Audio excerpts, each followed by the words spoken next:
উঠতে হবে, তোমরা ঘুমিয়ে থাকবে, কিয়ামতের দিন আল্লাহর রাসূলের দরবারে মুখ দেখাবার সুযোগ থাকবে না।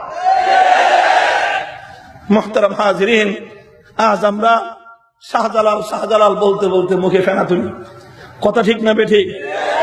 শাহজালাল মুজাররাদি আমানির নামে ওরস করে খাজা বাবার ডেকে খিচুড়ি পাকাই, শাহজালালের নামে সিন্নি আর ফিন্নি করে আমরা মিলাদ দিয়ে সিন্নি আর ফিন্নি খাই। শাহজালালের নামে নির্বাচনের আগে বড় বড় দোয়া দুরুদ পড়তেও দেখা যায়, কথা ঠিক না বেঠিক? নির্বাচনের আগে সব দেখা যায় শাহজালালের দরগায় হাজির। ও দোস্ত, আমরা বলতে চাই, শাহজালাল মুজাররাদি আমানি বাংলাদেশের রাজনীতির হাতিয়ার হয়ে আসেন নাই। শাহজালাল মুজাররাদি আমানি বাংলাদেশে ব্যবসার পণ্য হয়ে আসেন নাই।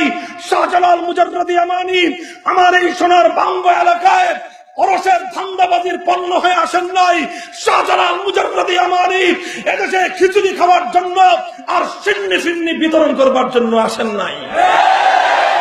শাহজালাল এসেছিলেন একটা চেতনা নিয়ে, শাহজালাল এসেছিলেন একটা দাওয়াত নিয়ে, শাহজালাল এসেছিলেন এই অঞ্চলের যুবকদের হৃদয়ের মধ্যে চেতনার একটা আগুন প্রজ্বলিত করে দিতে। ইতিহাসের পাতা উল্টান, এই বাংলাদেশের পূর্বাঞ্চল সিলেটে গৌর গোবিন্দের অত্যাচারের রাজত্ব কায়েম হয়েছিল। বুরহানুদ্দিন নামে এক মুসলিম যুবকের ঔরস জুড়ে আল্লাহ পাক এক সন্তান দান করলেন। সন্তানের জন্মগ্রহণে আনন্দিত হয়ে আল্লাহর পয়গম্বরের সুন্নত পালন করলেন, গরু জবেহ করে আকিকা করলেন।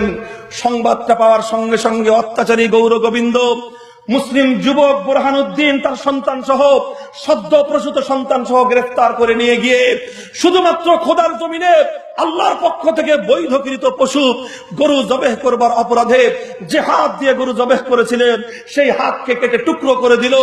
আর এর চেয়ে বড় নির্মম এবং এর চেয়ে পাষণ্ড যে কর্মকাণ্ড পরিচালনা করলো, যে নিষ্পাপ সন্তানের ভূমিষ্ঠ হওয়ার সুবাদে তার গরু জবেহ করে আকিকা করা হয়েছিল, সে সন্তানকে তার পিতার সামনে ধারালো তরবারি দিয়ে দুটুকরো দ্বিখণ্ডিত করে হত্যা করা হয়েছিল। মুহতারাম হাজিরিন, পিতার সামনে তার সন্তানের এমন নির্মম পরিণতি, বুরহানুদ্দিনের কলিজা ফেটে যায়। সে পাগল হয়ে উম্মাদের মতো ঘুরতে থাকে, ঘুরতে ঘুরতে চলে যায় দিল্লিতে। দিল্লির সিংহাসনে তখন আলাউদ্দিন শাহ নামে একজন ন্যায়পরায়ণ শাসক অধিষ্ঠিত ছিলেন ক্ষমতায়। বুরহানুদ্দিন গিয়ে আলাউদ্দিনকে বলল, বাদশাহ, তুমি ক্ষমতার মসনদে বসে আছো আরামে, আর ওই বঙ্গপ্রদেশে এক অত্যাচারী গৌর গোবিন্দ মুসলমানের নিষ্পাপ সন্তানকে দ্বিখণ্ডিত করে খোদার জমিনে জুলুমের রাজত্ব কায়েম করেছে। কিয়ামতের দিন আল্লাহর দরবারে ক্ষমতার কি জবাব দেবে? আলাউদ্দিন শাহ নিস্তব্ধ হয়ে গেল, বলল, ভাই, খোদার দরবারে তুই নালিশ দায়ের করিস না আমার বিরুদ্ধে। আমি দিল্লি থেকে তোর বঙ্গপ্রদেশে সেনাবাহিনী প্রেরণ করব। গৌর গোবিন্দের জুলুমের প্রতিবিধান করা ছাড়া আমি এক মুহূর্ত বিলম্ব থাকতে পারি না। মুহতারাম হাজিরিন, সঙ্গে সঙ্গে দিল্লির বাদশাহ আলাউদ্দিন শাহ সেনা প্রেরণ করলেন। সেকান্দার শাহর নেতৃত্বে একটা বাহিনী প্রেরণ করলেন। সেকান্দার শাহ এসে জানালেন সৈন্যবাহিনী অপর্যাপ্ত, আরো দরকার। আলাউদ্দিন শাহ বললেন, কোন সমস্যা নাই। নতুন আরেকটা বাহিনী প্রেরণ করলেন নাসিরউদ্দিন শাহর নেতৃত্বে। নাসিরউদ্দিন শাহ দিল্লি থেকে বাংলার দিকে আগমন করে। ওদিকে সোনার আরবের এক প্রান্তে ইয়ামানে আল্লাহর পয়গম্বরের এক বংশধর, নাম হলো তার শাহজালাল, ঘুমন্ত অবস্থায় ঘুমিয়ে আছেন।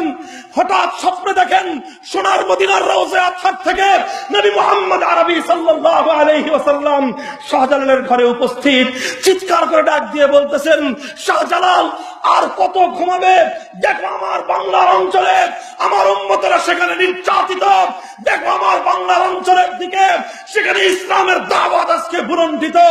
আর ঘুমাবার সময় নাই, ঘুমের চাদর ছড়িয়ে দাও, তুমি উঠে দাঁড়াও, আমার বঙ্গের দিকে আমার পেগাম নিয়ে শাহজালাল তুমি ছুটে চলো।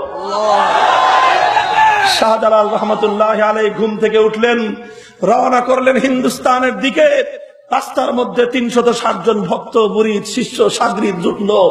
360 জন সহচর নিয়ে শাহজালাল মুজাররদ ইয়ামানি আসছিলেন বঙ্গ এলাকার দিকে। পানিপথে সাক্ষাৎ হল নাসিরউদ্দিন শাহর সঙ্গে। নাসিরউদ্দিন শাহ বলল যে আমরাও তো একই কাজে চলছি, চলেন হযরত আপনার নেতৃত্বে এবার হবে অভিযান। এই ঢাকার আপনাদের এই নরসিংদীর পার্শ্ববর্তী সোনারগাঁও বাংলার তৎকালীন রাজধানী, এখানে এসে নাসিরউদ্দিন শাহ, সেকান্দার শাহ শাহজালাল মুজাররদ ইয়ামানির হাতে নেতৃত্বের ঝান্ডা তুলে দিয়ে শাহজালালের নেতৃত্বে সিলেটের দিকে মার্চ শুরু করলেন। মুহতারাম হাজিরিন, শাহজালাল মুজাররদ ইয়ামানির নেতৃত্বে সেকান্দার শাহ, নাসিরউদ্দিন শাহ সহ সিলেটের উপকণ্ঠে গিয়ে পৌঁছলেন। গৌর গোবিন্দ আগে থেকেই সংবাদ পেয়েছিল, এজন্য সে ব্যবস্থা নিল কোনোভাবেই যেন সুরমা নদীর উন্মত্ত তরঙ্গমালার গতি স্তব্ধ করে শাহজালাল মুজাররদ ইয়ামানি যেন সিলেটে প্রবেশ করতে না পারেন। সমস্ত খেয়াগুলো সরিয়ে দিল, সমস্ত ডিঙ্গি নৌকাগুলোকে পর্যন্ত অপসারণ করে দিল। নদী পার হওয়ার কোনো ব্যবস্থা ছিল না। কিন্তু ইতিহাস কি বলে, আল্লাহর নামের শপথ করে বলতে পারি, সুরমা নদীর উন্মত্ত তরঙ্গমালার গতি শাহজালালদের যাত্রাকে স্তব্ধ করে দিতে পারে নাই। শাহজালাল মুজাররদ ইয়ামানি রাতের নিস্তব্ধতাকে ভেদ করে সুরমা নদীর উন্মত্ত তরঙ্গমালার উপর জায়নামাজ বিছায় দিয়ে নিজের লোকদেরকে নিয়ে সুরমা নদী পার হয়ে গৌর গোবিন্দের সীমান্তের মধ্যে ঢুকে পড়লেন। গৌর গোবিন্দের সীমান্তে ঢুকে শাহজালাল মুজাররদ ইয়ামানি আল্লাহু আকবারের ধ্বনি তুললেন। শাহজালালের তাকবীরের ধ্বনিতে আকাশ বাতাস কেঁপে উঠল। গৌর গোবিন্দের সিংহাসন তছনছ হয়ে গেল। গৌর গোবিন্দ পালিয়ে যেতে বাধ্য হলো। পালিয়েও শেষ রক্ষা হয় নাই। গৌর গোবিন্দকে অ্যারেস্ট করে গ্রেফতার করে শাহজালাল মুজাররদ ইয়ামানের নেতৃত্বে বোরহানউদ্দিনের নিষ্পাপ সন্তানকে হত্যা করবার দৃষ্টান্তমূলক শাস্তি কায়েম করা হয়েছিল। মুহতারাম হাজিরিন, আজ এ কথাই আমরা বলতে চাই। আজকে আমরা শাহজালালের নামে শাহজালালের নামে আমরা মিলাদ পড়ি, শাহজালালের নামে সিন্নি খাই আর ফিন্নি খাই, আর বিশাল করে নাম দিয়ে হযরত শাহজালাল আন্তর্জাতিক বিমানবন্দর নাম দিয়ে বাংলাদেশ থেকে যাওয়ার সময় একবার বাবাজির নাম, বাংলাদেশে ঢুকবার সময় আরেকবার বাবা শাহজালালের নাম নিয়ে আমরা ঢুকি। কিন্তু দোস্ত, আমি বলতে চাই, শাহজালাল শুধু এতটুকুর জন্য এদেশে আসেন নাই। আজ এই বাংলার 17 কোটি মানুষের কাছে সেই প্রশ্ন ইতিহাস করতে চায়, তোমরা কি এখনো শাহজালালের চেতনা ধারণ করে আছো, না তোমরা সকলেই মরে গেছো, সেটা ইতিহাস জানতে চায়।